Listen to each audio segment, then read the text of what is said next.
Go on. What's going on? What have you missed? Where have you been for the last couple of weeks anyway? I was here last week and you weren't here. Is that true? I just couldn't do anything. Huh? That's true. That's not true. It is true. You weren't here either. I was. You were in Ireland. You were in Ireland with that Joe Biden fella. I was. Did you meet him? Well, I had to go there to kind of just prep security for him and stuff like that. Make sure.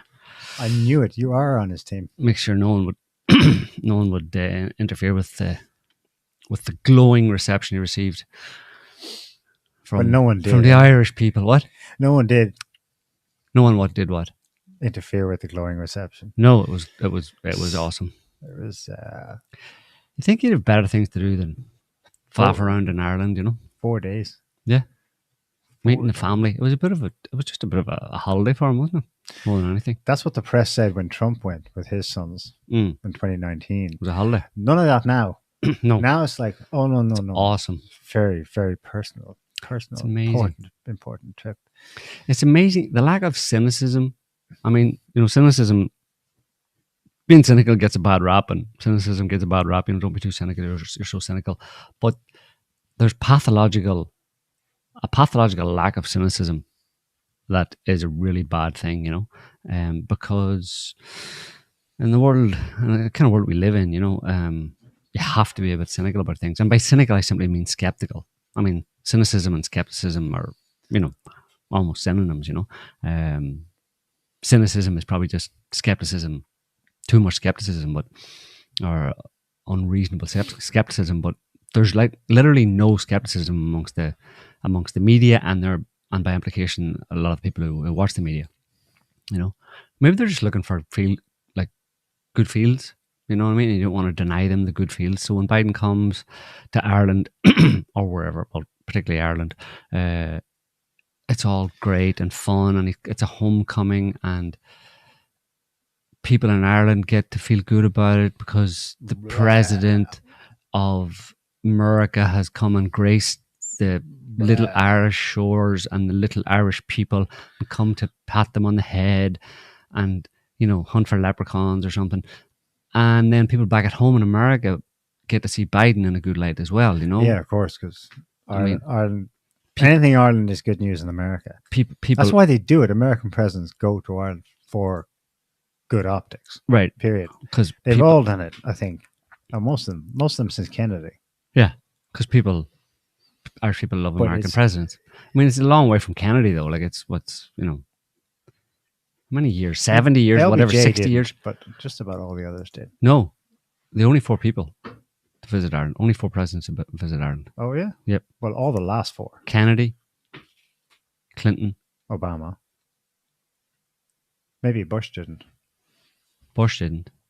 Obama, Biden got the idea here from Obama, because Obama went to meet his 6th cousins. Right. Obama, Clinton. And have a pint of Guinness with them. Kennedy and Reagan. With only 4 before him. Okay. Anyway, it's the pilgrimage, because for Americans, Ireland is, I don't know. But that's what I mean. It's a long way since Kennedy. Do you know what I mean? Okay, I mean, but let's be skeptical. Is it family business or family holiday? Yeah. Or is there even geopolitics? Or is it just get him out of Washington for a few days? Good optics. Show that he's got the only country in the world where he could go. So it's prelude to, it's part of its campaigning. Yeah. Get the Irish vote in for sure next year. The only country in the world where he could actually go and get that kind of reception from local people. That extent of reception. He was blown away. He said, I'm not going home. Yeah. I mean, of course, the vast majority of Irish people probably weren't that interested and didn't turn out. Of course, it was only, Wow, some serious crowds. Well, out of... Hey. Look at this. Check this out. This is probably the defining video of what we're talking about here. Please welcome, a son of Ballina and the 46th President of the United States, Joe Biden.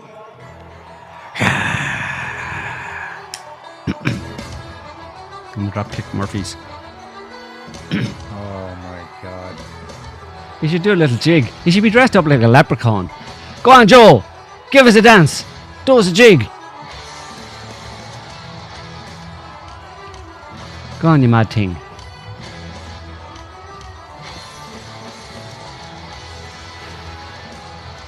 Oh my God. can't remember the last time. Oh, he did a little jig there. I did a little jig. A bit of a skip, yeah.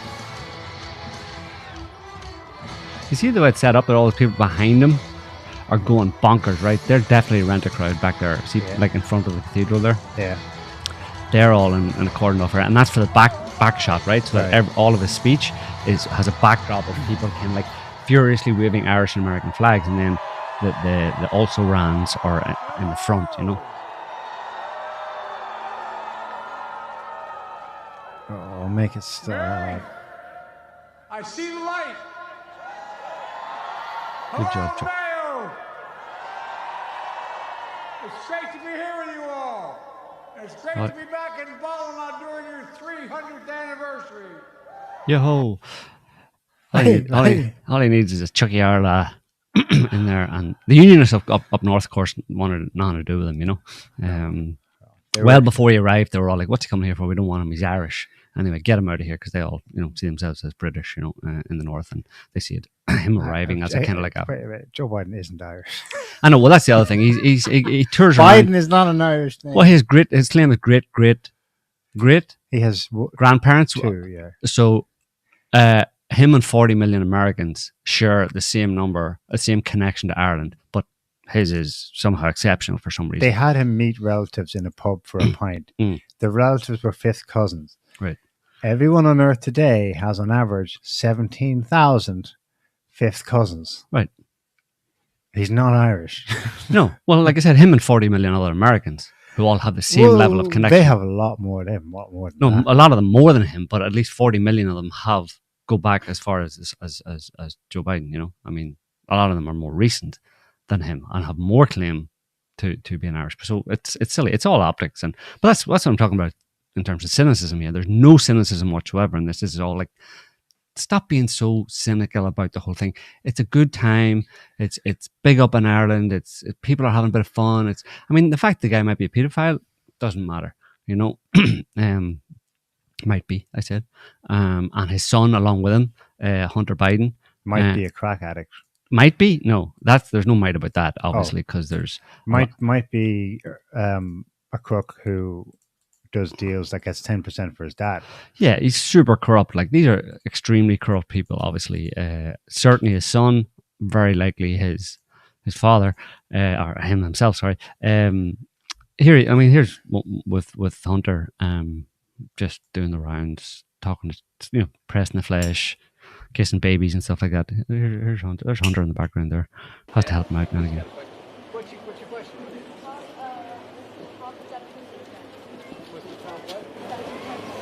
He asked him, "What's the key to success?" I didn't understand what he said. Well, making sure that we don't all have COVID. Make sure we don't have COVID. That's to success. Like, what's the key to success? Hunter, the crackhead, had to come in and tell his dad what the kid actually said. You know what I found out the key to success is? My son Hunter. The key to success is, whenever you disagree with someone, it's okay to question their judgment, whether they're right or wrong. But it's never okay to question their motive. Very good. Wise words. Right. From Never question the motive. That's hilarious, given what, you know, it's not hilarious. It's dark. It's darkly ironic. This kid is like encouraged by the adults around him to ask this great man what the key to his success is. And he's like, arguably, I would put him near to LBJ as one of the most corrupt, certainly Democrat politicians to have existed in America's history. And you're being cynical. Disgustingly corrupt. Like, you're being cynical again. The key to success. How did he get rich? Who? Joe Biden. Well, deals. Corruption. Backhand deals. But that's the way of the world, you know. But he's not a public servant. But sure, dance us a jig there, will you? Sing us an old Irish ballad or something, and it'll all be good. And he has this joke. You notice in the past he has this joke where he's done it in several different places, several occasions where he does this. Where anytime anybody is up on a balcony or anything high, he says, he looks up to the people and says, "Don't jump." He did it in Ireland as well, twice on 2 occasions. I don't want to see it. He can't even do it. He can't even just do it once. He has to do it more than once. Anywhere there's people up above, don't jump. Don't jump. You don't have to play them if you don't want to. But the other one he says over and over is, "I may be Irish, but I'm not stupid." Well, yeah, he said that once. Yeah. Yeah. I think he was told afterwards, "That's not a good look, Joe." Don't say that in Ireland. Anyway, we don't care. Well, I do care. I suppose I do care that Irish people are so Stupid. appear to be hopelessly gone. Well, but- again, who's it? How many Irish people actually turned up? Tiny fraction of the population. Well, I think they're right. You wouldn't get that kind of reception anywhere else anywhere in the US. But he didn't exactly do a walk through the streets of Dublin and have half a million half the population out in the streets to see him or anything like that. You know, it's not that level of. It's not a JFK moment. You know, No. And the amount of scripting and stage managing around this is, you know, through the roof. You know, so you can't believe any of it in terms of, you know, what it appears. You know, what people in Ireland really think about him coming. I don't know. I don't think they really care that much. It's an interesting kind of aside or an interesting distraction in a certain sense. What's he even here for and whatever. But yeah. But again, I take your point. Like, I mean, the fact that there are even that many people that could be cajoled into coming out and waving flags for him is. But what do you expect? People don't think. People aren't politically aware and awake, and they don't think. You know, especially post COVID, post lockdowns, post jabby jab. Everybody's heads wrecked basically, and they don't know what to be at. Some good news. Yeah. Speaking of Kennedys, Robert Kennedy Jr. is running as a Democratic nominee to replace the Bidens. Yeah. That wasn't supposed to be released until he was going to announce it formally in April 19th, next week. But someone leaked it. Or someone, I don't know, just leaked. He filed it. You know, there's a court or the filing somewhere, maybe with the DNC. RFK Jr. for president. I reckon, yes, definitely. Of course, he won't even become the nominee because remember how this all started with rigging it against Bernie in 2016. So it's a shame, but still, at least it's symbolically, it's a reminder that the real Kennedys, they're not all, you know, liberal idiots, like much of the Klan is. But it's an example of uniform. Media was uniformly like the vaccine. Have you seen the headline? Repeated just ad nauseum through a whole bunch of anti-vaccine quack. RFK Jr. announces anti-vaccine quack. Yeah. For pointing out the fact that, you know, the vaccines, the COVID vaccines, cause compared to other vaccines in modern history, have an extremely high rate of adverse events associated with them. He is known for talking about vaccines going like way back. It's not just this one. I know, but he's called a quack for pointing out scientific fact that these vaccines are have a much higher rate of adverse events than any other vaccine in modern history. Well, that's the media for you. But yeah, it's an example like Robert Kennedy, good guy, solid, integrity, honesty, and there's no chance of him becoming president, whether he runs or not. And yet Joe Biden, who most people before Obama didn't know anything about Joe Biden. He was just another politician. And yet they get out in the streets in Ireland, and I suppose anywhere else that people will get out in the streets to cheer on someone like that. They do that on the basis of what? Like people in Ireland actually who were interviewed said, yeah, it's just amazing, you know, that he would come here to Ireland, you know, a man like that, the greatest, you know, the most powerful man in the world and stuff. And they don't realize that he was just a politician. Before Obama, he was just another politician. And they don't know the names of any of those other politicians.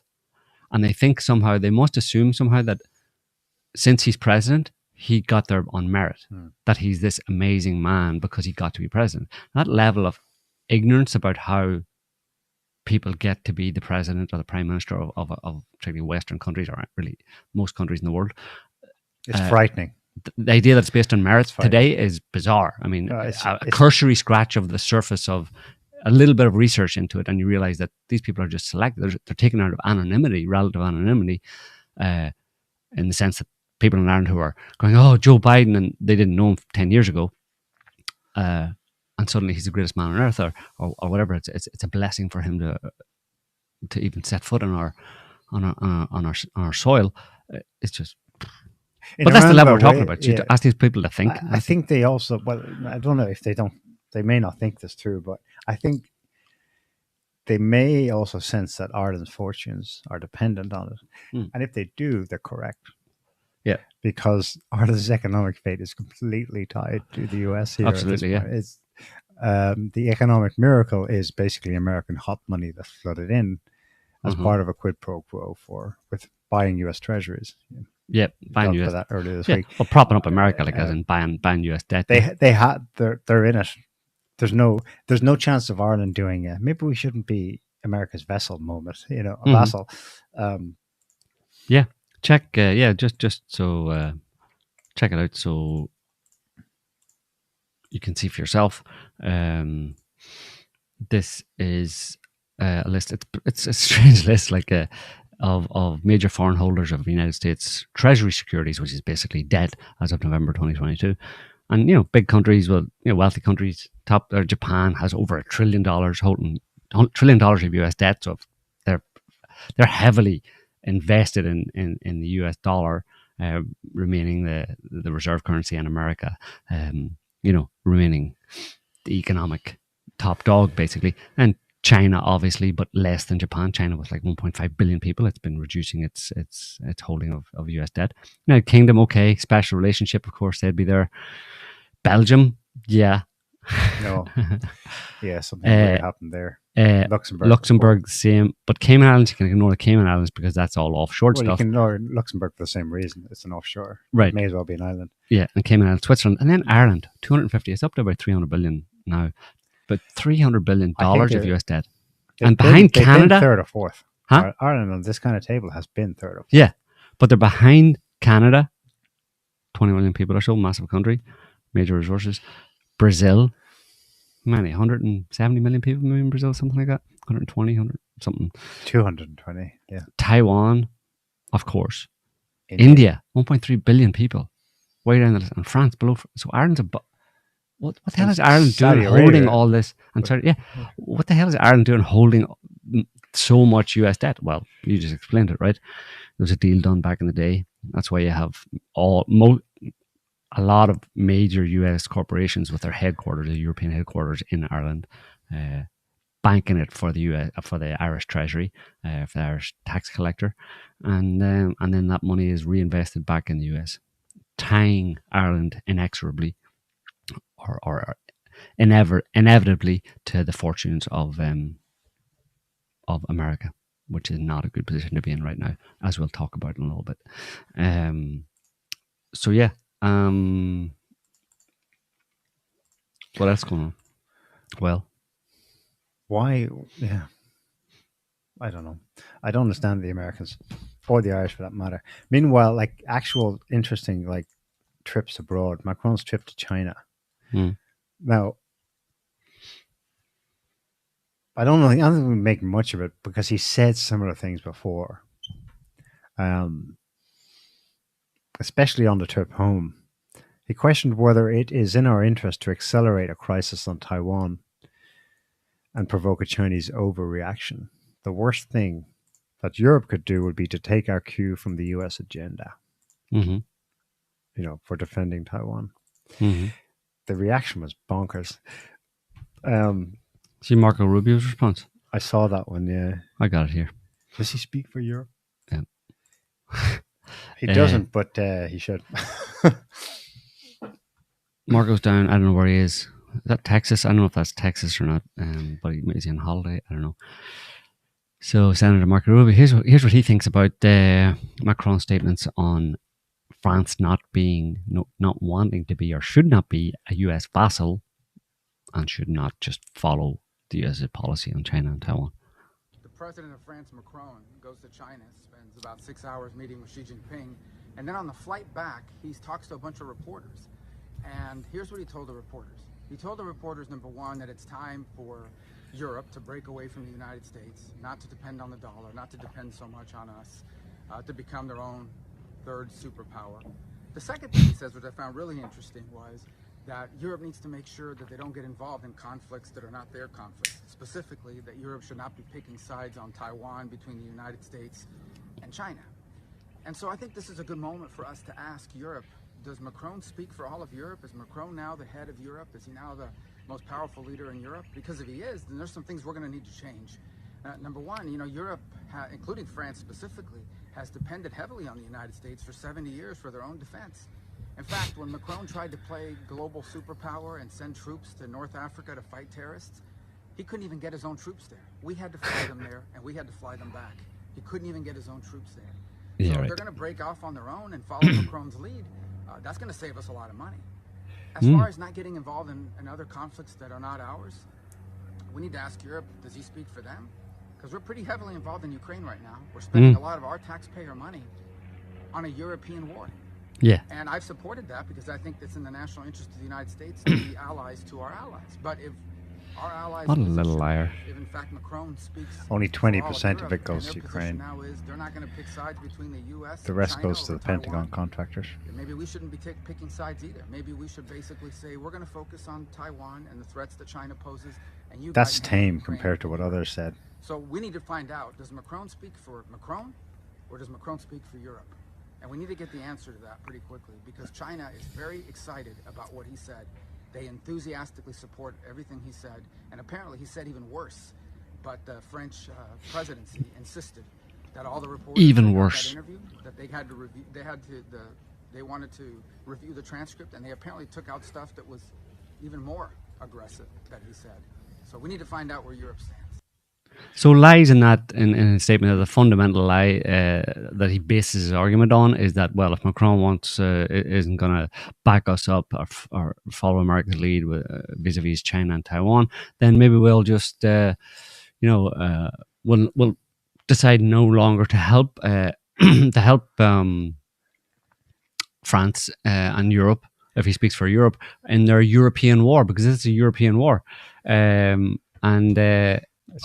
Of course, that's obviously a lie because the US provoked the war in Ukraine with Russia specifically and pulled European countries into it in order to serve US interests. Like he said, we think it's in the US national interest to help our allies in their war. That's not actually what's happening. This is an American war, and it's clearly, clearly provoked. If anybody knows the actual history of it, it's clearly provoked by America, provoking Russia and then causing, dumping a war on Europe's doorsteps, and then claiming it's, that's your problem and we're here just to help. Yeah. Does he speak for Europe? I'd like to see, I'd like to see him speaking for Europe, actually. If he's the best we've got, then yes. Macron needs to raise a grande armée and form an alliance that will blockade the American warships a la Napoleon. No, it's not going to happen because, Macron is... now and then he says he's an astute observer and he can get the analysis objectively correct. But he can't do much about it. He doesn't have the moral courage. Well, the outcome of what Macron is talking about, if he was to follow through on it and get other European leaders to agree to that approach, would be that the Ukraine war would end because European support for it and connivance in it at the US's kind of behest would end. They would reestablish friendly ties with Russia, and then the whole thing would be done. But America would crap its pants over that, obviously, and is preventing that from happening, actively preventing that from happening. First of all, by creating the war in the first place, and then by kind of tying European countries, in various different ways, compelling them to continue to engage in the Ukraine war, continue to send weapons to Ukraine so the war keeps going, i.e. the proxy war against Russia. They could end it. European countries could, in theory, all agree that this is a bad idea for Europe, that we should have friendly relations with Russia. There's no point for people to continue to die in Ukraine. Let's end it and let's just tell America to go F themselves. So that's the logical. That's where Macron's statement would go to if he put anything behind it, if he actually followed through on it, or if he was able to follow through on it. And that's the last thing the Americans want to happen. So, if there's one country in Europe has not necessarily Macron, but has overall political leadership and the will to go there, it would come from France. Germany is cooked, totally cooked.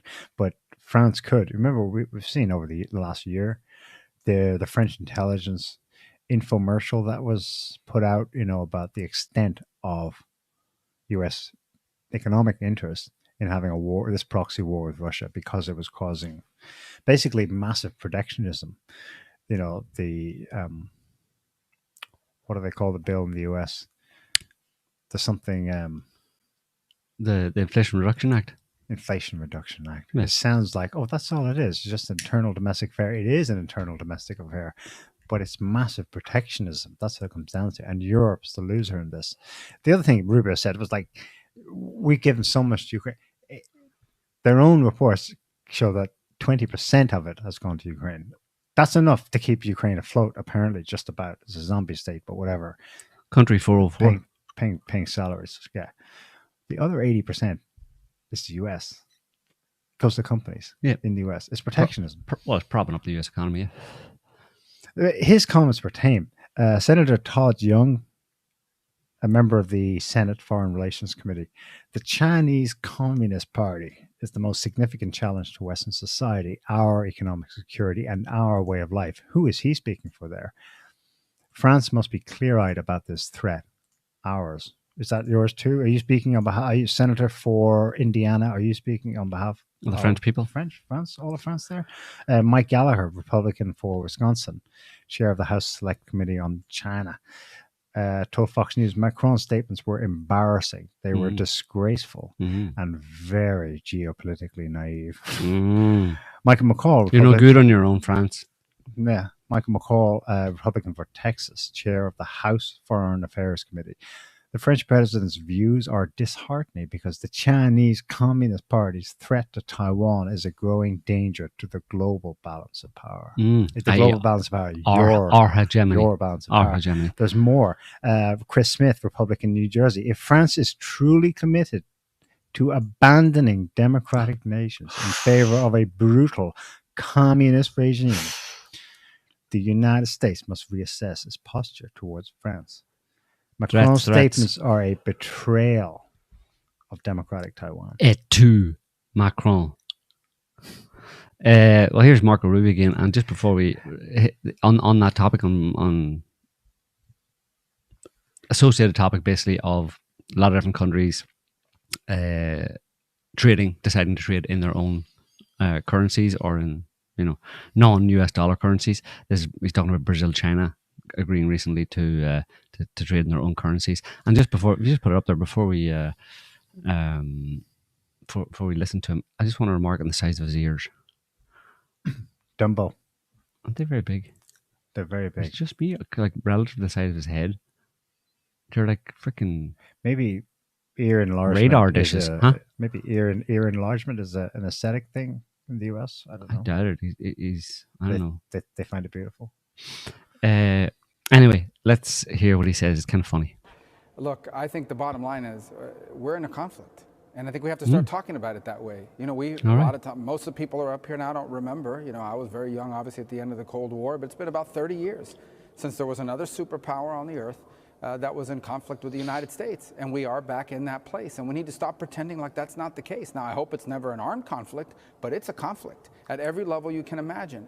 Brazil, in our hemisphere, largest country in the Western Hemisphere south of us, cut a trade deal with China. They're going to, from now on, do trade in their own currencies, get right around the dollar. They're creating a secondary economy in the world, totally independent of the United States. We won't have to talk about sanctions in 5 years because there'll be so many countries transacting in currencies other than the dollar that we won't have the ability to sanction them. Well, lamenting the fact that we won't be able to beat countries around the head with a sanction stick because they're just deciding to do their own thing. I mean, it's unthinkable. It's totally un-American. Little Marco Rubio. I mentioned the Germans being cooked. There were different, in fairness, there were different statements about it from the Germans. Of course, von der Leyen, her first loyalty, I presume, is still to Germany, as the ex-German defense minister, went with him. I don't need to know what she said. Interesting that the Chinese just basically didn't treat her. They treated it as a French head of state visit, and she was not in the tea garden with Daddy Xi. Apparently, she was also sent home through normal passenger terminal. On economy flight? Yeah, economy. But the current German defense minister, who's in Mali visiting German troops, a related issue. He said Macron's comments were unfortunate. Unfortunate. Yeah, it's unfortunate. Don't But like again, it. there's mixed statements in Europe because von der Leyen's other EU chief, head of the European Council, ex-Belgian Prime Minister Jean Michel, he pointed out that, actually a lot of EU leaders, that is the head of countries in the EU, agree with Macron. Yeah, but don't really like to speak up about it. They're kind of glad he said something first. But there's Macron, go. Yeah, you tell him, Macron. The thing about Macron, I wouldn't just toss the comments aside as, he's not serious about it, because he's been serious enough. This is not the first time he said these kinds of things. Mm-hmm. Of course, he's tried to keep an open line of communication with Moscow throughout the last year.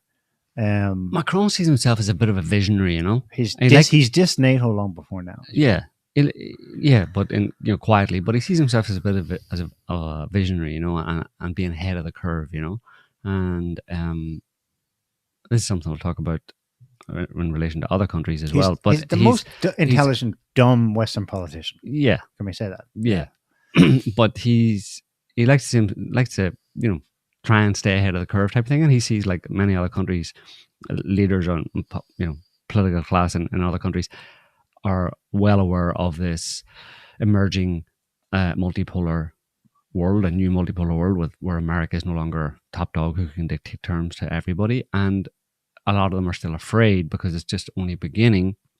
And you don't want to speak out too loudly or step out of line too quickly before you have some assurances that you've got backup on that you're not gonna incur the wrath of America for speaking out. But the fact that Macron said it is like you're saying, is indicative of a feeling, not just in a spreading of that feeling, not only in Western Europe, but even more more clearly and more concretely in other parts of the world, and particularly in the Middle East and in Africa. That the world is changing in a big way, fundamental changes, like as in when Xi and Putin met there a few weeks ago, and Xi mentioned that there were changes afoot that had not been seen in 100 years in terms of the world order.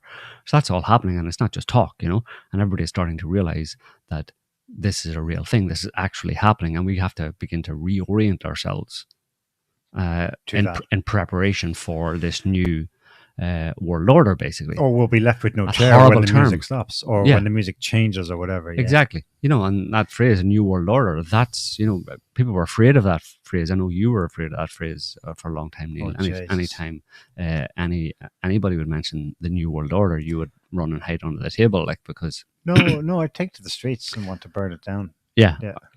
But what we're seeing... At root, I was afraid. That's astute of Joe to notice that. Yeah, I noticed that. I even had a T-shirt, NWO, with a red, stop sign. Ban the new world order. Yeah. But now we're seeing what the actual black helicopters. Yeah, but now we're seeing what the new world order actually is. It's awesome. It's not a bad thing. And now I'm waving the Chinese Communist flag. You can be part of the new world order, Neil. You could get a position at the top of the new world order if you tried hard enough. Oh yeah, I'm climbing. I'm going to get there. Here's another interesting comment. It's amazing to see how these people, and particularly the American politicians, talk, and when they talk and give their rationale as to why they're doing what they're doing, it just is like, dude, that doesn't make any sense whatsoever. Why are you doing this? Oh, that's McCall. That's the guy I quoted. Yeah. Just have a listen to his reason for why Americans should be more or less be willing, like Marco Rubio, be willing to go to war in some form or other with China over Taiwan. Make the basic case for why Americans not only should care about what happens in Taiwan, but should be willing to spill American blood and treasure to defend Taiwan. Nobody wants that. I think the deterrence is key here. We traveled to Japan, South Korea. We are in Guam. We're meeting with our allies, our partners here, if you will. They don't have a NATO in the Pacific, but they do have partners. We want to make sure that they are ready and supportive of the United States and Taiwan. The case for Taiwan, that's a very good question. About 50% of international trade goes through the international straits, but I think more importantly, Malacca Straits. Chuck, is that the TSMC manufactures 90% of the advanced global supply of advanced semiconductor chips. If China invades and either owns or breaks this, we're in a world of hurt, globally. Congressman, it almost sounds like the case that would be made in the 60s, 70s, and 80s of why America was spending so much money and military resources in the Middle East. Oil was so important for the economy. Right. Is this sort of the 21st century version of that? I personally, I think it's about democracy and freedom. I wouldn't say it's about like raw materials, resources, semiconductors, oil, that kind of thing. It's more about the freedom and democracy, that was what the war on terror was about. It was about freedom and democracy. Like and the oil too. Yeah. Freedom oil. So basically what he's saying is, like, as Caitlin Johnson actually mentions there in the text above that, is that his argument is, this is terrible. We need to like really double down on our support for Taiwan and pushing back against China, and up to possibly including a kind of actual hot war with China, because if they take Taiwan, we won't have free access to semiconductors made in Taiwan, and we'll basically have to buy them from China, which is a horrible, terrible thing. I mean, the idea that I would actually have to buy at the going rate, or that anybody, that a seller of things that we the Americans actually need would be able to kind of like set a price for us, or would be able to in some way kind of like dictate terms of that agreement, is just a horrible thing, because we're the ones who dictate terms on all those agreements and have done for years. And to turn it around, it's just like unthinkable, China wouldn't up the price. No. But it's about IP control of well, because what will the Chinese do with you see, that's what America's done for most of the last 100 years, right? It's that America has controlled a lot of these raw materials and essential resources and raw materials around the world, and it has been able to set the terms and set the price and use those as leverage to threaten or manipulate other countries. So if anybody else gets in that position that America have been in for 100 years, they'll do exactly the same thing, right? Yeah. Of course, because they presume it. Yeah, Scotty's been all over this semiconductor business in Taiwan for years. I have. Yeah. I remember you telling me this last year. What I just heard from him, you were like, they're nervous about Taiwan's domination of manufacturing of chips. Well, yeah. Right. That is the key monetary / resource reason for Taiwan now. Yeah, that's a open secret. Open secret. Well, you learned something new every day. Did you not know that, Neil? I did. Well, I thought it was for the democracy. Oh, you're believing the hype. Okay, sorry. Yeah. No, I thought it was broader than that. I didn't think you could bring it down to one resource, because what he said about the international waterways was he didn't want to say the quiet part out loud. The Malacca Straits, 90% of everything that goes anywhere in the world, whether it's the raw product or the finished, goes to the Malacca Straits. Yeah, well, that's been a thing. And they don't want China to control it, in quotes. Well, because they control it, in quotes. That's why they have so many fucking bases around it. There've been wargaming scenarios there, and the blockading the Malacca Straits, or them blockading them, or them being blockaded for like probably 20 years now. The US have been running war games in that specific scenario. So yeah, that's a long running kind of problem, But that's, again, it's projection. America sees that anybody coming from a position of global hegemon for most of the last 100 years, let's say, they see that anybody taking that position from them would turn around and seek revenge and act in exactly the same way they have ruled the world for that period of time. Then anybody who gets in that position would do the same thing, and they would be in a very bad position. And they can't conceive of the idea of a multipolar world, like as spoken about by Putin and supported by because they're racist. Yeah, they can't imagine it because they just can't imagine. Did I say the R word? Shit. But that's woke. It's cool to say that, no? Yeah, they're racist. I said it. I have a conspiracy theory for you. De Gaulle said all of this in 1965-66. Bitched about the dollar dominance of global trade, but in his case, in fairness, he did actually pull France out of NATO. 1966, I think. 2 years later, there's a big kind of revolution thing about women's rights and sexual liberation in France, and basically it is to De Gaulle resigning. He's used it.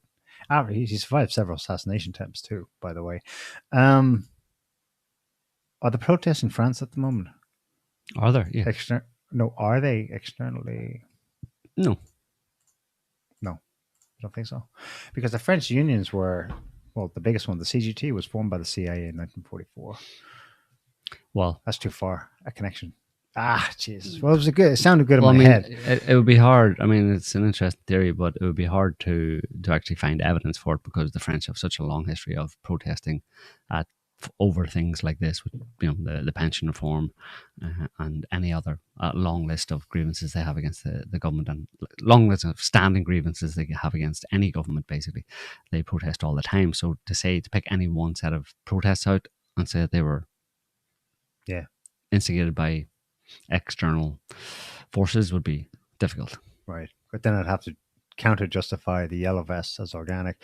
Well, that is kind of easy to say because there were the unions jumped on that train after it had left the station. And everyone in France knows that. The moment Macron left Beijing, the Chinese launched major war games around Taiwan. Again, I think the second time this year. And they didn't give any bullshit about, defending democracy. They explicitly said it's, quote, as a warning to Taipei and external forces. Thought that was interesting. Then Germany's Foreign Minister Baerbock followed him to Beijing separately. I heard a bit of her speech. It was awful. Basically lecturing them about Uyghurs and Muslims and, being good, how to be good Democrats. Vassals like Baerbock. I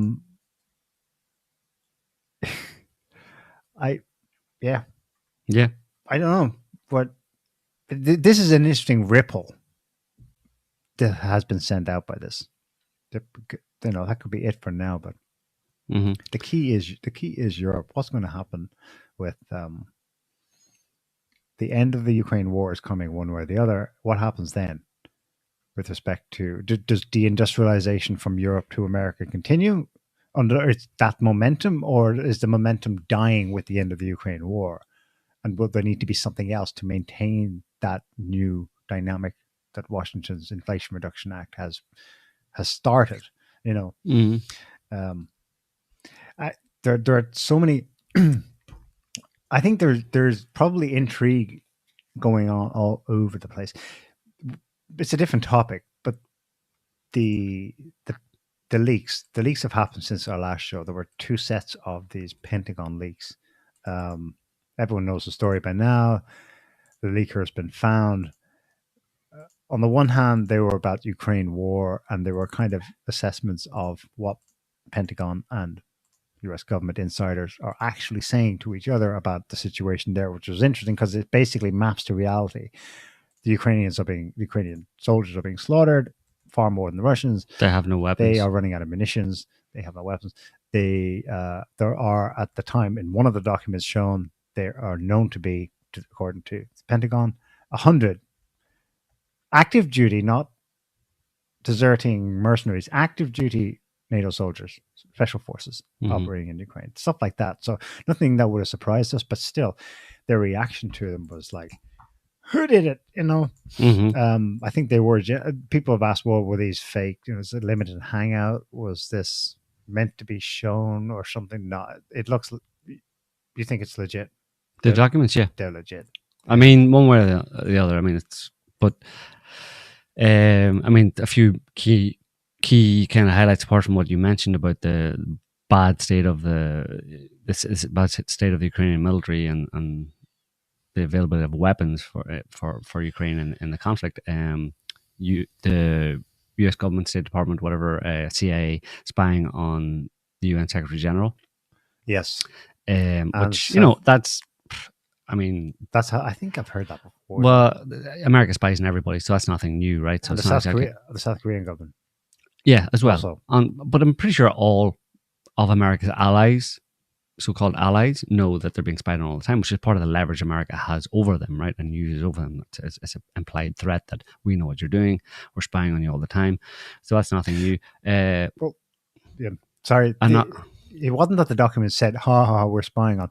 Specifically, the way it was deduced that they are doing so is that one of these, because these are photographs of documents, but the passage specifically had details about internal South Korean maybe cabinet meetings, Mhm. discussions With the about UN. whether to send weapons to Ukraine. Mhm.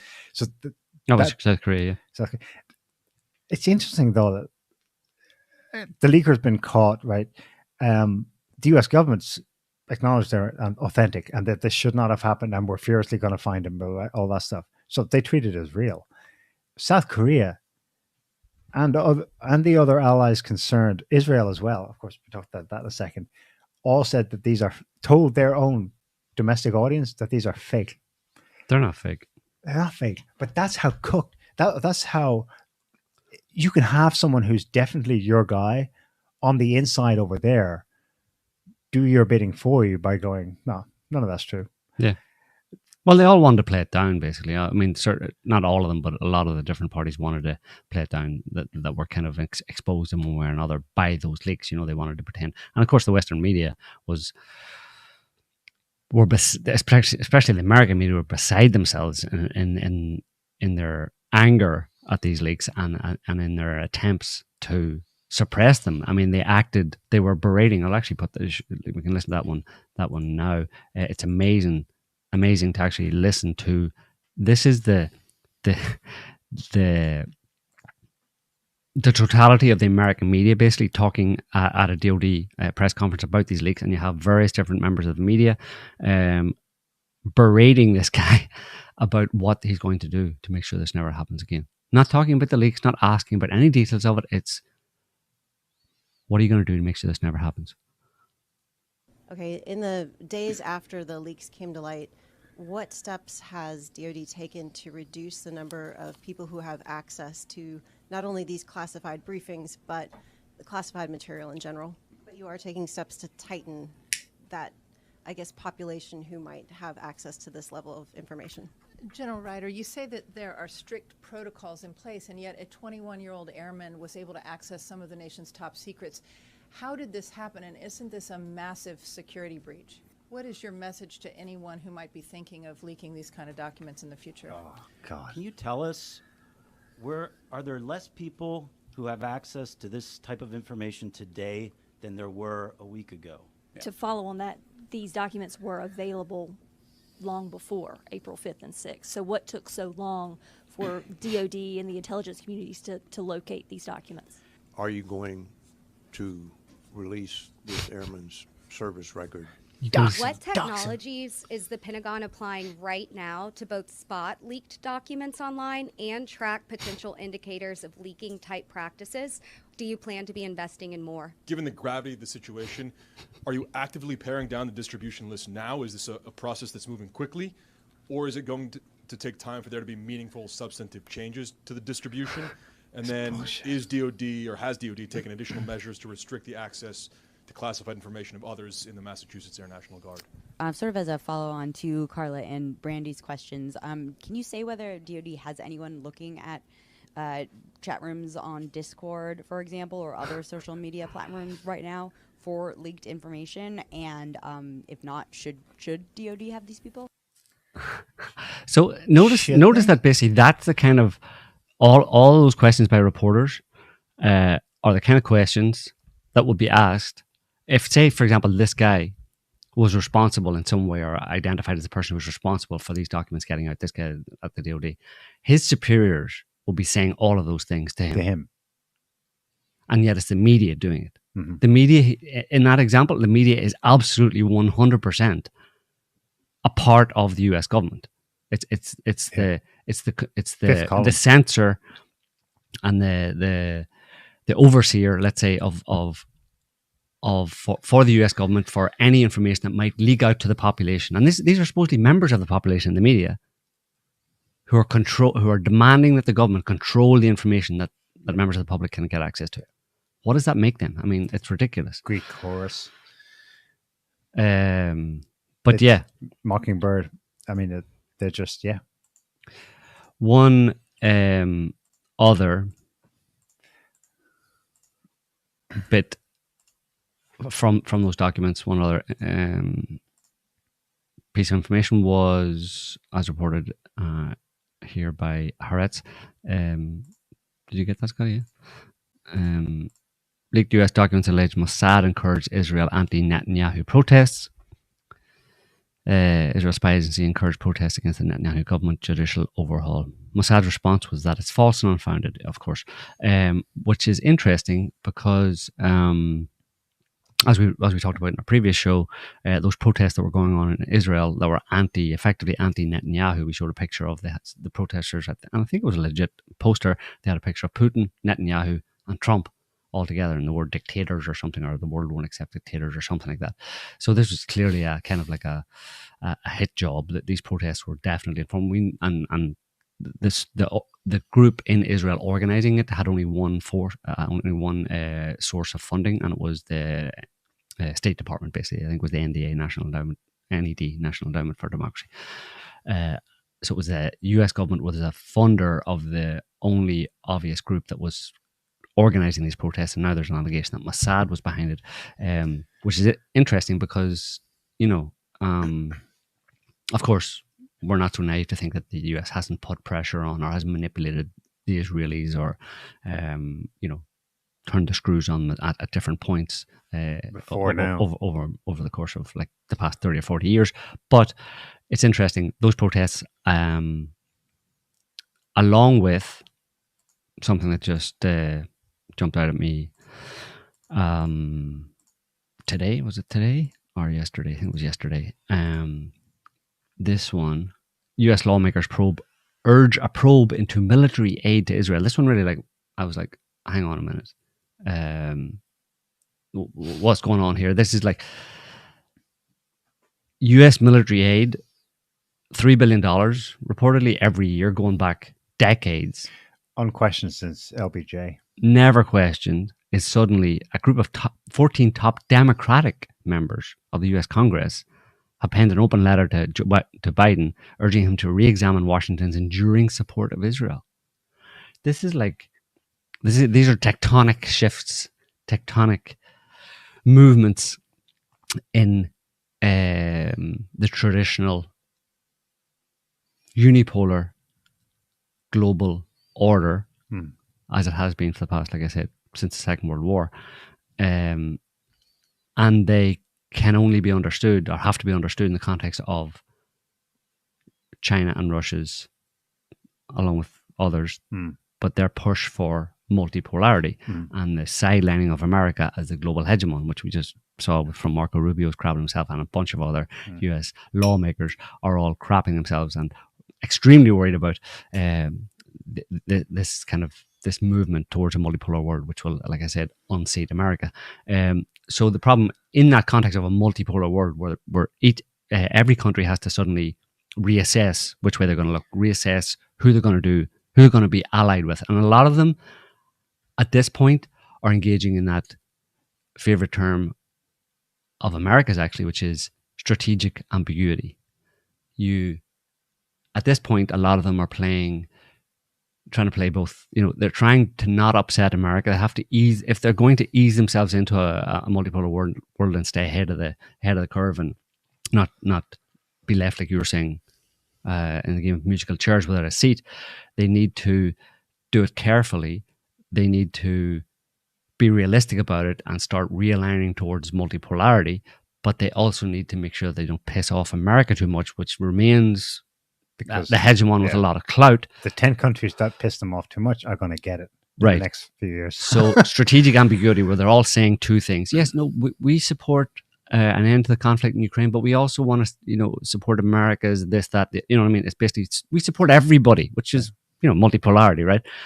We do business with, and we support things that are in our national interest. And that includes now the freedom to strike deals and do business with, and do business in ways with many other countries that we couldn't do in the past because America was breathing down our necks, basically. And this includes Israel, which is interesting because, as far as I was concerned, for all of my political awakened life, the Israel-US relationship was ironclad. And anybody who knows anything knows that was the case. It was like, America gives them $3 billion a year. Anybody sworn into Congress has to, at some point, before they become a member of Congress or a political leader, let's say, of any note in America have to go to AIPAC or some other similar organization that is and kiss Israel's ass. It's it's a standard procedure and has been for many years.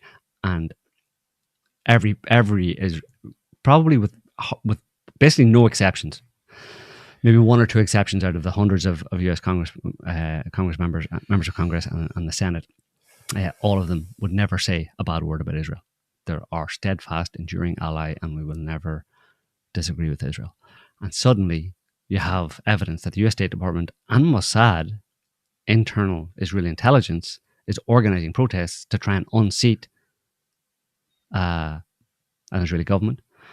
Go on, Joe. Say his name. Who? Netanyahu. Netanyahu. And we're defending Netanyahu. Not defending him. That's how not defending him. But tectonic shift, Joe. It's bizarre. No, but he's Israel's Trump. Well, the thing is, Israel has its national interest, like every other country in this new multipolar world.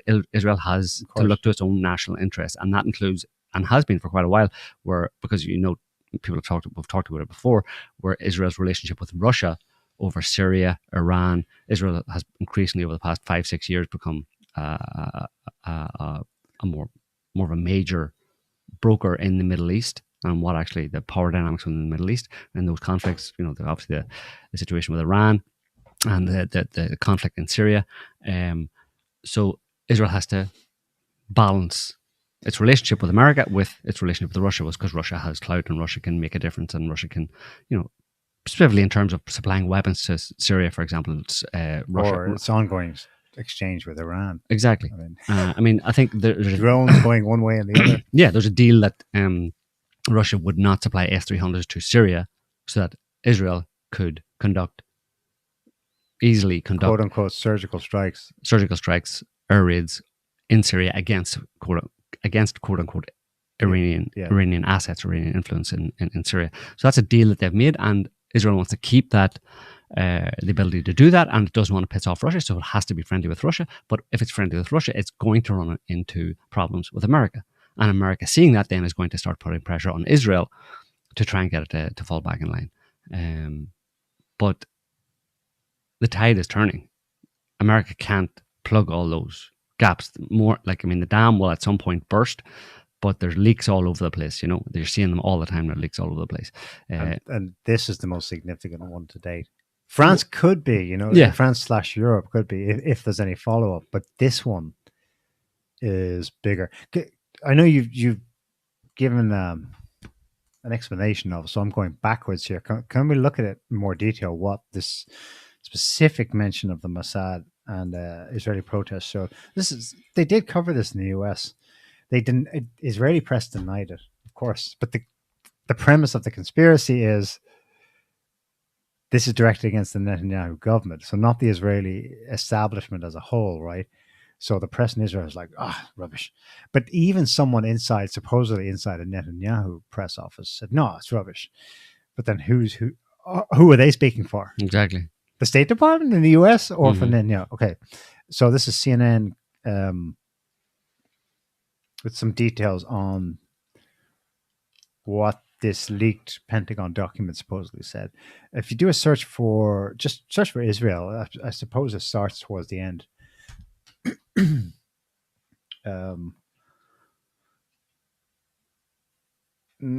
Next, there we go. An intelligence report about Israel, meanwhile, has sparked outrage in Jerusalem.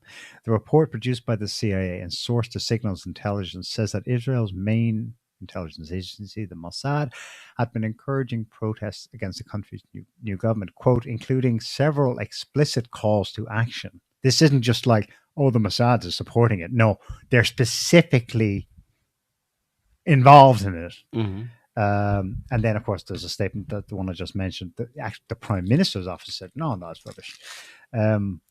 Go down a bit further. There's another classified document. There we go. Another classified document, also sourced to U.S. Signals Intelligence, offers a window into how the U.S. assesses its allies' policies and how the U.S. can exert its influence to change them. The document, titled Israel, Pathways to Providing Lethal Aid to Ukraine, It's about Ukraine, not Israel. Right. Says that Jerusalem, quote, likely will consider providing lethal aid under increased U.S. pressure or a perceived degradation in its relationship with Russia. Right. That says so much about this. This is something that got to print, but these kinds of things either rarely get to print or we get to rarely see them. That is how they think in Washington. Right. To their closest, quote, as you said, ironclad ally. Right. How can we exert pressure on them to join this proxy war of ours in Ukraine? Because, right. like you pointed out, Israel has held out for a year.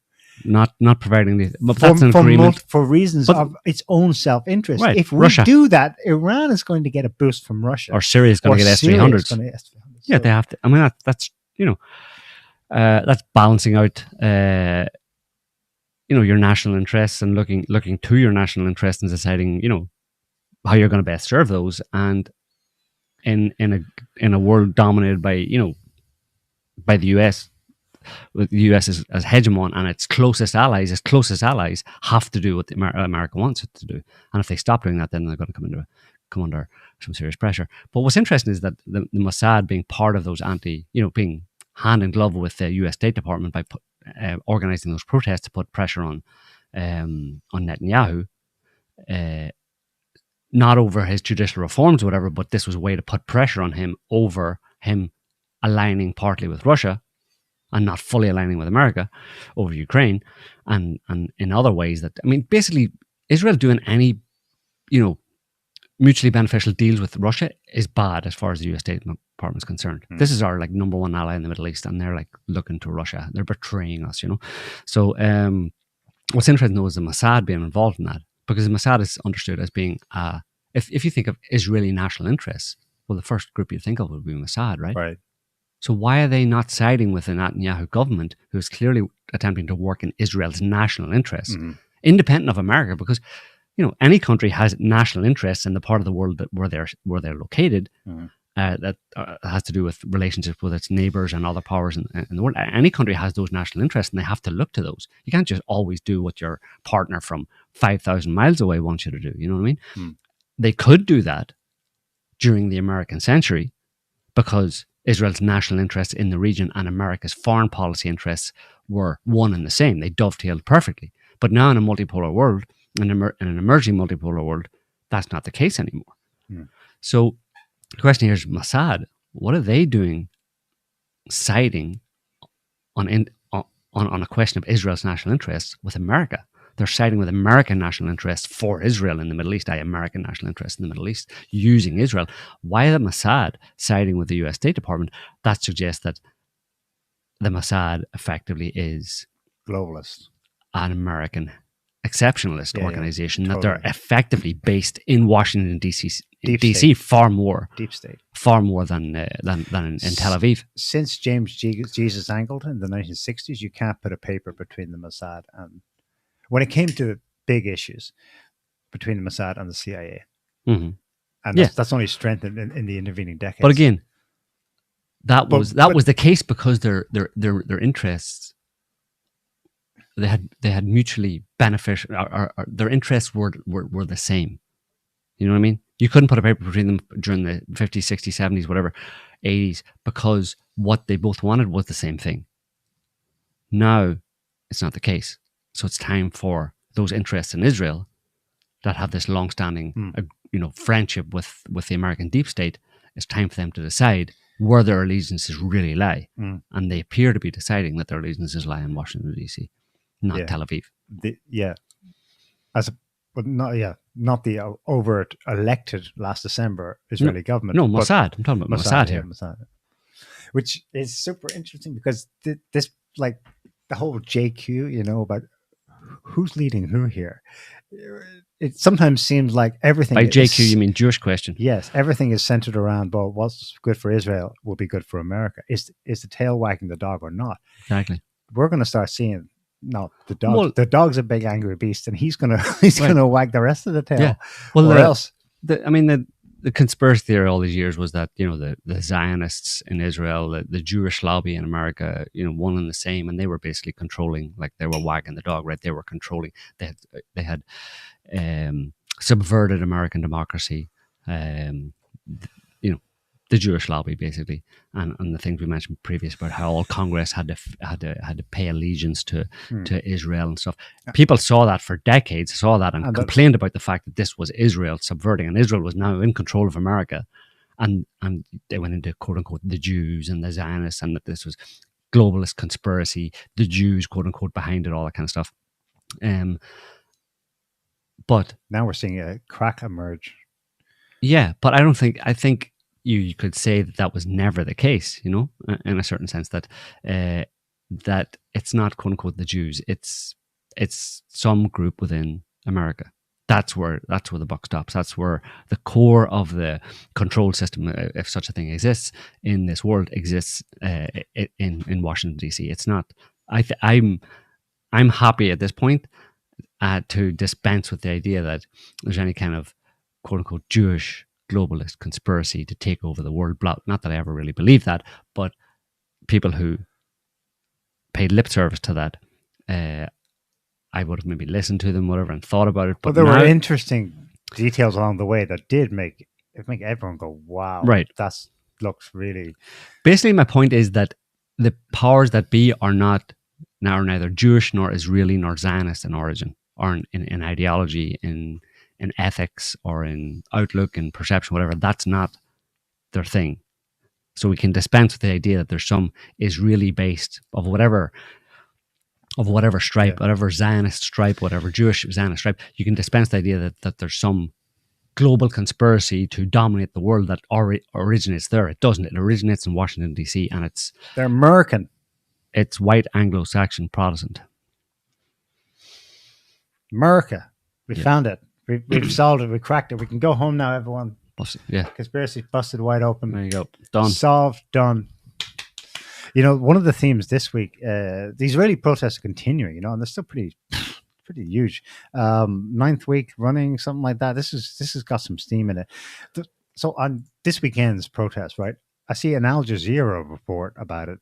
You think the headline would be, I don't know, bigging it up, because here we get to have a swing back at the Zionist entity, right? No, Al Jazeera's report on yesterday's demo in Tel Aviv describes thousands of demonstrators gathered. Thousands. Okay. Then I saw this Times of Israel headline. I'm like, what the hell? You're supposed to be downplaying it. And Al Jazeera is supposed to be, no, the roles were reversed. Times of Israel. Hundreds of thousands of people gather to decry Benjamin. Hundreds of thousands rally against judicial overhaul plans for a 15th straight week. And actually, in the article, did you see that first picture? Israel will remain free. Was a big poster. Yeah, carried by the crowd. That's exactly the opposite. Look, anyway. In the middle there's a Ukrainian flag, blue and yellow. No, that's a rainbow flag now. That's an LGBT flag. Inside the article, they actually try to big it up still further by saying that the organizers claim 400,000 protesters gathered across Israel yesterday. Israel's population is like, what, 5 million, 6 million? It's bizarre. Normally you would expect the national media, whenever there's stuff going down like this, they don't report whatever the organizers say, or they poo-poo it, while they big up whatever the police say, whatever the official count is. What's taking place in Israel is the reverse dynamic. That's another telltale. A theme in the protests actually in the last week has been, we saw the poster theme before, you know, they would have Bibi next to Trump and Orban and Putin and all, you know, handcuffs and orange jumpsuits. The theme this week is Bibius Caesar. Right. It's Julius Caesar. Right, because he was an evil dictator. Evil dictator, right. Who else did they describe? Some American described... The Telegraph described Putin as Caesar as well. Yeah. If only that Vladimir Putin is soon going to face his Julius Caesar moment in the Kremlin. Right. Horseshit. They wish. But if you know, you know. Yeah. It's... So the problem is... They're AstroTurf. But we smell that coming before. But it's interesting to get this two verifying pieces of data now. We've got U.S. State Department funding for sure. And we've got leaked documents showing that in Washington, they know that the Mossad is explicitly helping to help it along. It's a global hegemony. It's a U.S. exceptionalist organization. What we're going to see going forward is, as this continues, this emerging multipolar world order grows and increases, we're going to see the extent to which America has access internally to various different countries, to the workings of different states that are strategically important, that are important for national security interests. We're going to see the extent to which they're able to still control it without the help or the connivance of that state itself. For example, well, I'll give you an example in a minute, but I just wanted to throw this in before we get too far ahead on that one. This is he's just voicing basically what we're saying. You're seeing comments like this from all sorts of different people. We've heard U.S. politicians. You read out some U.S. politicians. We've seen Marco Rubio lamenting it and saying we got to do something about this. But there's other people who are a bit less emotional about it, a bit less invested in it. This is the former Treasury Secretary Larry Summers. Oh, I saw that. He warned of troubling signs that the US is losing global influence as other powers align together and win favor among nations not yet aligned. There's a growing acceptance of fragmentation, and maybe even more troubling, I think there's a growing sense that others may not be the best fragment to be associated with. Sorry, that ours may not be the best fragment to be associated with. That's kind of it in a nutshell. It is, but there's another interesting comment. So Larry Summers, he's a big brain, right? He can objectively assess that situation, sort of in a detached way, as a kind of globalist American. If you go back to that article, though, towards the end, do a keyword search for history. Oh, you can't read it? Yeah, you can. Okay. I have an archive version of it as well, if we can. At the end, as a sign off on this statement, he says, he's just nailed it, basically, in the broad strokes. But then he says, we Americans are on the right side of history with our commitment to democracy, with our resistance to aggression in Russia. Of course he has to say that. But it's looking a bit lonely on the right side of history. As those who seem much less on the right side of history are increasingly banding together in a whole range of structures. So, well, that's always the case. These people are going to go down, and they're going to go down believing in their awesomeness. Yep, that's the way it goes with those kind of people. It's like, yeah, he sees it, but he doesn't. It's looking a bit lonely on the right side of history. Well, yeah, I mean, it's like the voice in the wilderness, you know what I mean? Even as now, historical processes, that's what Putin and Lavrov call what's going on, are judging them. They're like, history's with us. Yeah. No, dude, it's not. Yeah. Yeah. It's for some reason, every time I think of the future of America and American politicians and those people who speak about it. You ever seen the movie, I think it's called Cape Fear, isn't it? Robert De Niro on the boat. Yeah. Yeah. Do you know at the end? Yeah. He's going down. He's going down with the boat and babbling, like talking in tongues. You know, he's a bit of a lunatic anyway throughout the movie, but he's this crazy psycho killer guy, and he's pathologically obsessed with his own with his mission that he's on, to kind of like seek revenge and vengeance, and to right the wrongs type thing, and he just ends up being the facilitator of his own destruction. But even as he's kind of dying, basically, or going down with his boat that's sinking, he goes down and he's on the mast kind of at the end, you know, and he's just babbling away, you know. That image keeps coming back to me as that's what we're gonna, in essence, that's what will be the nature of American thinking on the world, as they start to lose their position in the world and they try to make sense of it and they can't make sense of it, and they keep doing what they've always done, and because they don't know how to do anything else, and keep getting not just the same results but worse and worse and worse results. Yeah, and doubling down. And doubling down on and everyone's conspiring against us. The utter paranoia. The Western reports about the developments in the Middle East are just, wow. I think they are genuinely. I'm surprised that they're genuinely surprised. Mhm. You think with all their mass surveillance of both allies and foes, did they not see some of this stuff coming? Well, apparently not. I mean, director of the CIA, William Burns, is it William? Goes to Saudi Arabia last week to, quote, express concerns about the thaw in relations between Iran and Syria. Jesus, right? No, I think he's going because, like, guys, what's going on? I'm surprised. And the U.S., then the Pentagon, while he's doing it, sends a nuclear sub to the Middle East, quote, to ward off the threat from Iran. Right. You can do that all you want, but just in the last week, Saudi Arabia has announced an end to the Yemen war, which is a proxy war against Iran, basically. They've already had massive prisoner exchanges taking place, hundreds, something like 800 on each side. The Syrian foreign minister has visited Riyadh as well for the first time, apart from the UN. This is the first time he's left the country in years. The United Arab Emirates, Egypt, Oman, Algeria, and Jordan have all followed Saudi Arabia in resuming formal diplomatic ties with Syria. Syria is to rejoin the Arab League. That's happening soon. I don't think the only way that can all happen so quickly is that those guys were conspiring. They had to keep that quiet. And then the Americans didn't know. They didn't know because they're so wishfully or narrow-minded, bloody-mindedly focused on one thing. And then it's like, what's going on? They've built it up for so long. They're so secure in their own position and power and control, and the belief that they can control everybody and have done for quite a long time, that the idea that these people would ever rebel against them in any way, it's just unthinkable. They can't think about it. They can't. The thing is, they can't think about that. Not only physically, in a certain sense, they won't go there because of their delusion, but even if they were able to think about it, they don't have a solution for that. They can't game that scenario and create a solution for it on what we should do in the event that this happens.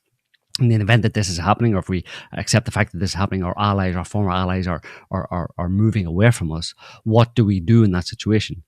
There is no, because the question of what we do in that situation isn't left there. It's what do we do in that situation to stop that from happening?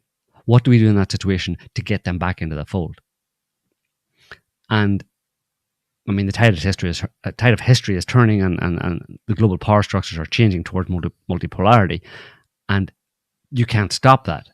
So you're asking a question. It's like asking, there's waves coming in here. You're at the seashore, you're on the beach, and there's big waves coming in, and you say, "Those waves. So how do we stop those? Can we run some modeling or something, or maybe some war games? How to stop those waves? And so obviously you don't ask that question. You don't go there because some part of you knows there's no way that you can do that. So you just fall further into delusion, right? You just keep repeating the same thing. You kind of pretend that it's not happening effectively, or you make up some narrative about, maybe there's some perspicacity amongst some of them but the best they can come up with is to try and set fires around the place. You know what I mean? Well, if this maybe Sudan this week, example in Sudan, if Russia is encroaching or China is encroaching too much in any particular African country that is of strategic importance to us, then we need to wreck it a little bit. It's almost the Samson option. If we can't have it, no one can. That's as far as their thinking goes, and it's not very rational thinking at all, because obviously they don't get it either. When you're at that point, when you're thinking along those lines of if they can't have it, if we can't have it, no one can. You're in trouble. That's not a solution. It's almost like we've come to the end of game theory. Yeah, how obsessed they were with game theory. John Nash, Beautiful Mind. Turns out that only works, or the theory only holds, if everyone in it is playing it. Right. But if you come along with win-win Chinese style and everything is open, it doesn't mean that everyone's trusting, in believing in fairy tales and unicorns. But in an open source, open intelligence world, you can't hide what your real intentions are. You blow up Nord Stream and go, Well, I don't know who did that. Yeah, And exactly. everyone fucking sees who you did it. Well, at that point, Game theory isn't going to work anymore. You need serious control of the media. But even then, people start disbelieving the media because the media is simply parroting your very implausible scenario. Right. And again, there's no, I mean, on the Sudan thing, there's just a basic thing on the Sudan is that there's this group called, you've got the Sudanese government and the Sudanese military, official military, and then you've got this other group called the Rapid Support Forces, which were created, 5 or 6, 7 years ago as a result of the US trained? Yeah, more or less, yeah. At least, partly. There's about 100,000 of them. They have a leader. And the conflict right now, in essence, is over the fact that the official Sudanese government and the military wanted this rapid support forces group to join the official military. And the leader of that group said, nah, because then I'd lose power. So let's have a fight. But this tweet actually is this guy makes this claim. He officially, according to his Twitter bio, he's a filmmaker, media consultant, actor, author, activist, conservative. He's in Sudan, and he says that contrary to the information published by me yesterday, according to a Sudanese-based news network, it is now being reported that is indeed the current transitional government regime in Sudan that is considered pro-Russian. So that's the official government in Sudan is considered pro-Russian. In other words, Wagner affiliated and not the rival Rapid Support Forces. He had said the opposite, but according to, for what it's worth, according to a Sudanese network, news network, the way it's divvied up in Sudan right now is that the Russians and probably the Chinese are supporting the official government and the official military, and it's the US. And actually, on the rest of that tweet, it's also being alleged that the head of the Rapid Support Forces actually spoke with special envoys from the US and the UK and Norway just 48 hours before yesterday's coup attempt. At the top. Yeah. Just 48 hours before yesterday's coup attempt. So, coincidence? It's a coincidence. Show us the dance, Joe. No. I do. Yeah. Get the camera on Joe there. I'm not dancing. Shoulders. Do the shoulder. No, I do that. I only do that in private. So, surprise OPEC plus oil cut in production. Yeah, that was announced 2 weeks ago now. But still, that's on top of what they did back in last October. Right. And when I say surprise, I mean I think DC was genuinely like, again, what? No, what are you doing? Because one thing about Sudan before we move on, the other thing, the interest in Sudan, as in many other places where these kind of conflicts happen, resolve down to military bases, presence in the country, and natural resources. In Sudan, different kinds of minerals and gold. I think the Sudanese government had actually promised or had made a tentative agreement with Russia to allow them to establish a military base on the Sudanese coast, which is on the coast of the Red Sea. So that's all in play, basically. So it's a kind of great game, great powers wrangling over certain countries and vying for control of those countries. And of course, that's always happened. But America had a significant leverage and advantage for most of the last, like we said, 70, 80 years. But now, with individual countries seeing that the wind is changing towards multipolarity, individual countries around the world are more open to, and in their own national interest, open to aligning with someone other than America, which causes these kind of events. And will create more of these kind of events, most likely. Although probably with people less, are smarter to them as well. People are wiser to them, and there'll probably be less violence than there has been, because America, to maintain its hegemonic status and its control over various different countries, had to create a lot of chaos and conflict at certain times in order to achieve that status, to stop any kind of natural order or more natural order, because hegemony is not a natural order. They had to impose that. They had to start some fires and create some chaos in quite a few places around the world over the past 50, 60 years. Brzezinski's arc of crisis. Yes, but as America's power wanes, it's less able to do that. So we'll probably see. Well, you might think that there'd be more chaos as America struggles for keeping hold of it, keeping the control that it has had. It's less able to actually create the chaos that it created, that it used to gain control of the country in the first place. You know what I mean? And if it doesn't have the support of the local government, if it doesn't have the access and the influence and the control as much as it had before in that local country or local government, it's simply not going to be able to do what it did, what it has done in the past, which is start coups. That sounds like fund good news. militias. Yeah. Are you forecasting less chaos in the coming years? Yeah. I mean, yeah. Except if those dollars start returning home. Well, there's other types of chaos that are not related specifically to kind of geopolitical wrangling and intrigue and coups and not color starting revolutions, border wars and but like they're not really able to do it. I mean, if they're able to, America has no ability and no appetite for starting any kind of an actual shooting war with anybody at this point. That's why you see what's happening in Ukraine: proxy war here, proxy war there. But like I said, their ability to foment and encourage proxy wars in different countries, I think, is going to be reduced as in the short term, in the coming years. It would like to be able to do that, but it's not going to be able to do it because it doesn't have. You have to have a certain amount of leverage. You have to have a presence in a country to do that. Significant presence in a country to stage a coup, to start a color revolution. You have to have significant presence. They were able to do it in Israel because they had Israeli intelligence elements within Israeli Mossad who were there to do the job for them.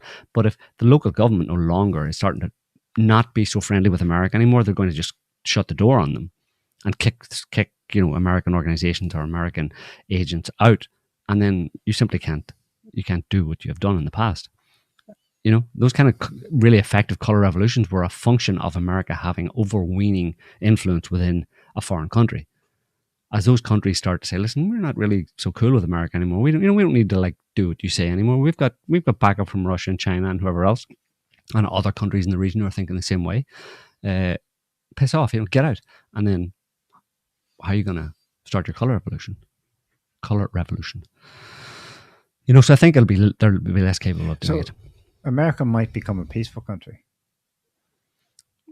They might internationally, but at home. They might. That energy's got to go somewhere. They got to kill some. There's a whole financial. They got to kill some natives. There's a whole financial situation. America can't become a peaceful country. Just say, okay, we had a good run of it over the past 100 years, whatever. Dollar was reserve currency. Oil price in dollars. Yeah, that was all good, but we can let that go now. Okay, well, dollar doesn't need to be the reserve currency anymore. Don't price oil in dollars anymore. International trade, let's not bother. It can be in any currency. You think? Obviously, they can't just sit back and allow that to happen because that's economic foobar, right? All of those dollars floating around. Hyperinflation. Have to come back home, and America has to downsize to a more realistic version. Budget. Or a more realistic assessment of the actual value of America as it relates to the amount of dollars in circulation, So... yeah, it can't do that. It's stuck. It's put itself in a bind, basically. And I don't know what they're going to do. It's too late, basically, at this point. They could have done something.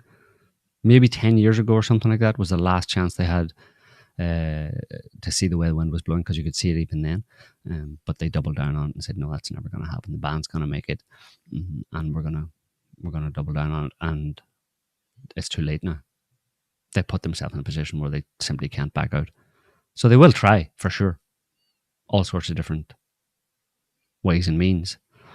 But, so I'm not saying there won't be chaos as a result of, declining American hegemony. But I think the extent to which they're able to create chaos, or the extent of the chaos that they can create, will be less. Because their power is declining. And countries are turning away from them. Bye-bye, America. Nice knowing you. There was another... Yeah. Go ahead. Connection? Maybe not. Another mass shooting in the US last week. Yeah. Any comment?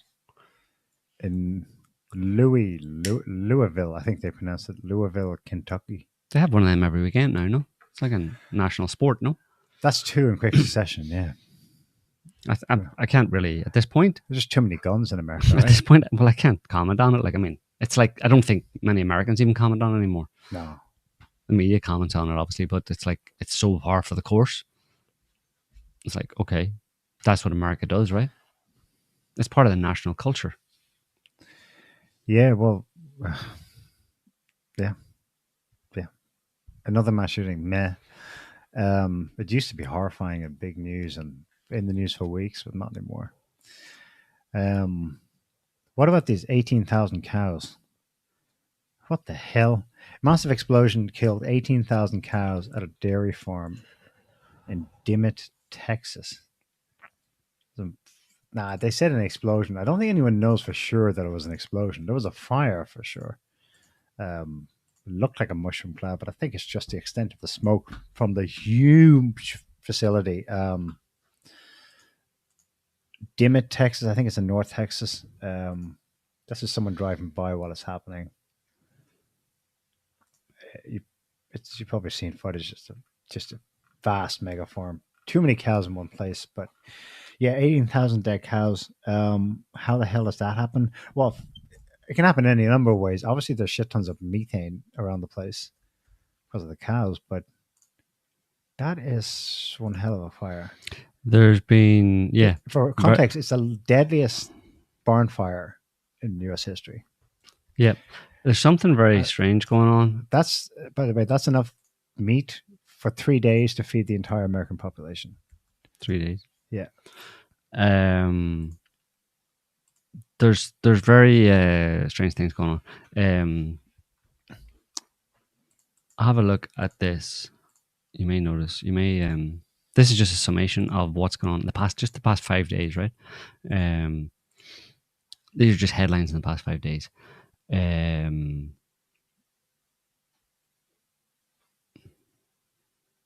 Oh, it's not showing? Click on them all then. I don't know why it's not showing. Oops. Just click on each one. Oh, no, it's not working? Okay. Yeah, you've got to be logged in. Anyway, I'll read them out. Freight train carrying hazardous materials derails in Maine. That was on the 15th. Firefighters extinguished plant fire that reignited in Brunswick, Georgia, and prompted evacuations. That's on the 16th. Then year one, thousands of cattle killed in an explosion at a fire in Texas dairy farm. Huge fire at New Jersey recycling plant burned for hours after causing commuting nightmare. Toxic smoke is spewing from an inferno at a recycling plant known as a fire hazard, officials say. The flames could burn for days. And a truck carrying 40,000 pounds of toxic soil from East Palestine train derailment site crashes on highway. So no way. Last one. You're kidding me. So those 6 events all happened in the past 5 days, and it's all toxic plumes, explosions, fires, burning. It's just bizarre. I mean, coincidence? I don't know. That's crazy. That's a lot. I mean, that's what the standard protocol would have done that when that train crashed in East Palestine at the time. You would have collected the materials, taken it away, and buried it somewhere. So they finally do it after blowing it up and deliberately letting it burn in the atmosphere. And then the trucks carrying the dirt crash. Mm-hmm. Yep. I think there's yeah, we're talking about chaos. The chaos they may be becoming limited in ability to create chaos abroad, but at least some of that is coming home. If we can't do it abroad, we need to create chaos at home. There's something about a huge swathe of Americans, not the majority, but a large number of them. They're just nuts. Yeah, it's that mindset you described earlier. If I can't have it all, no one can have any of it. Mm-hmm. Or, I mean, one possibility is that someone in the US with a bit more an objective perspective on it and sees the way the wind is blowing, knows what's going to happen, knows what's coming down the pipeline, is attempting to, set the scene for controlling the population in the US as an economic crisis looms. Problems, serious economic problems occur in the US, and I don't know how had blown up, blown up dairy farms and stuff, falls into that category. It's more like encouraging it to happen, but encouraging something to happen that we want to stave off. Maybe you need to be a psycho to understand it. Yeah, who can fathom their minds? See those link. Just throw up that image there, Scotty. It was AP News, I think. This was whenever the leaks were first announced. This is what the media said. Right. Russia likely behind US military document leak. And they had it up until a few days ago. They still had it up there, even though the guy was arrested and Yahoo still had that up. Russia did it, yeah. If in doubt, Russia did it.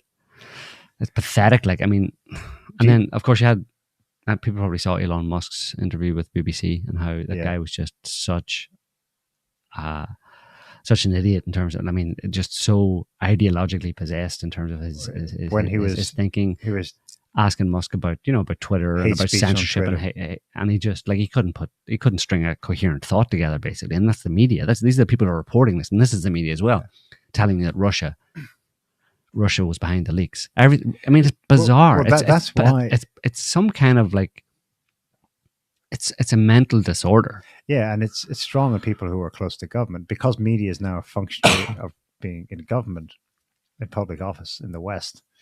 That's what they all sound like. Mm-hmm.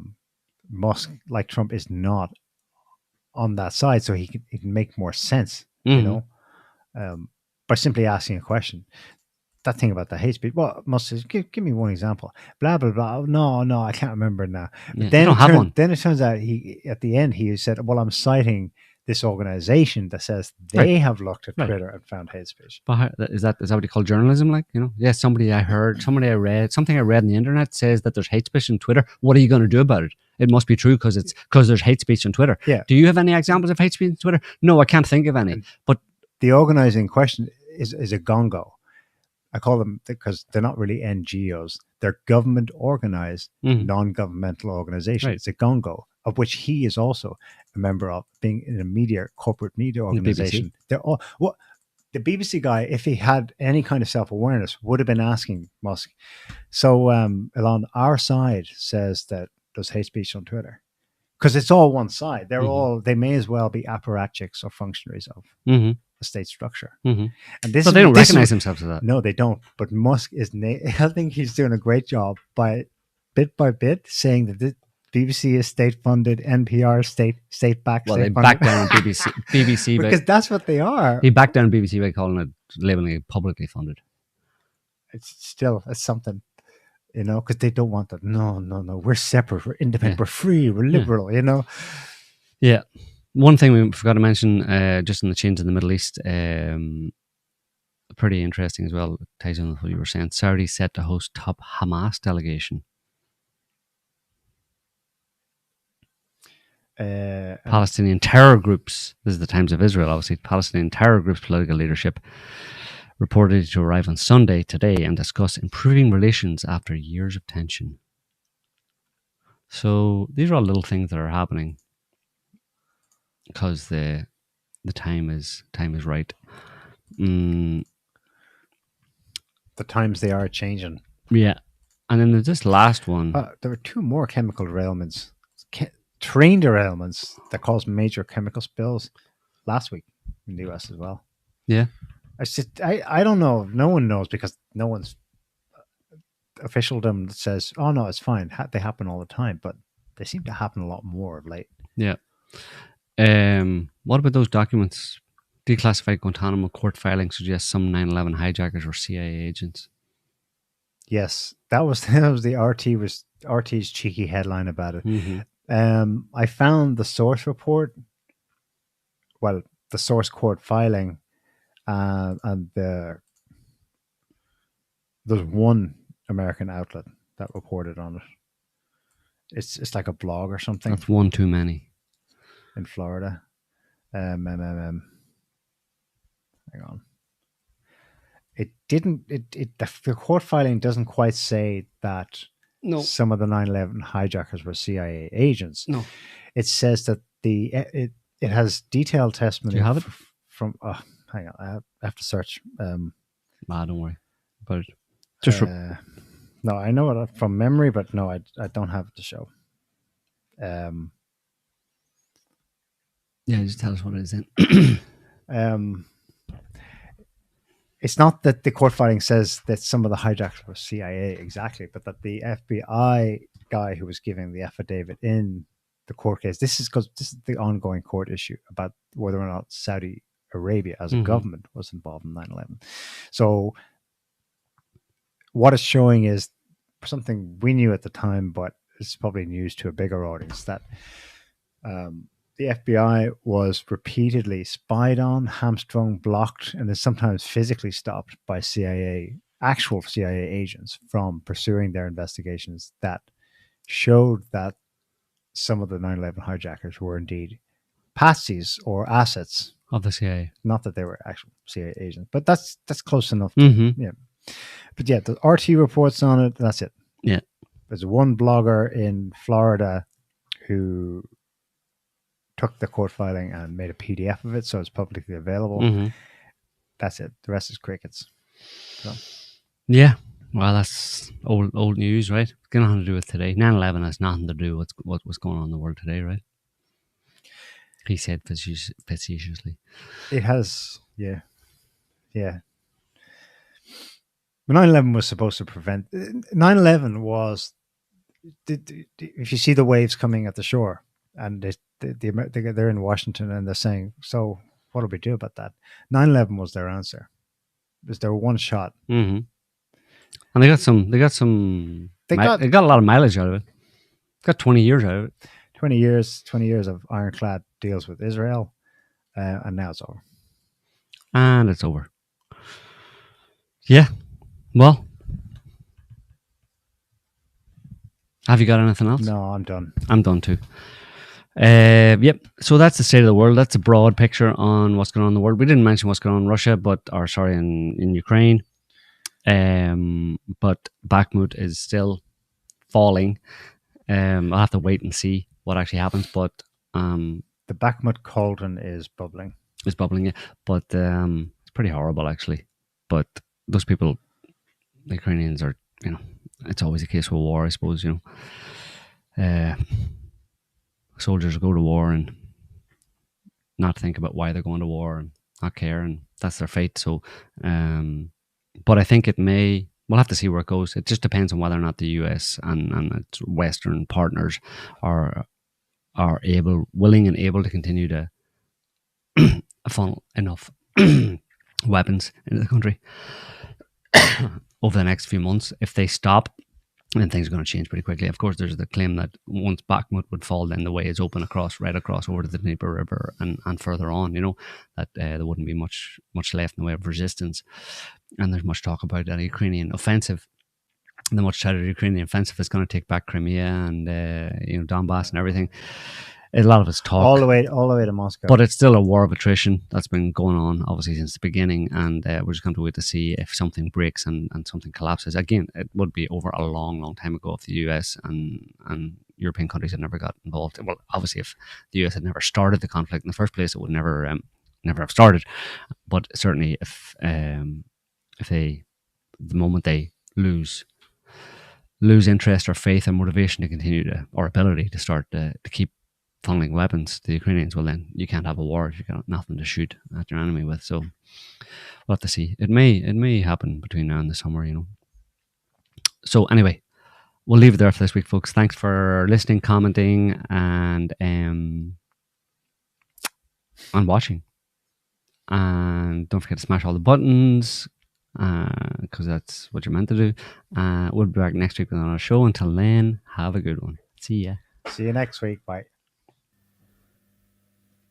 Can't stop the signal now.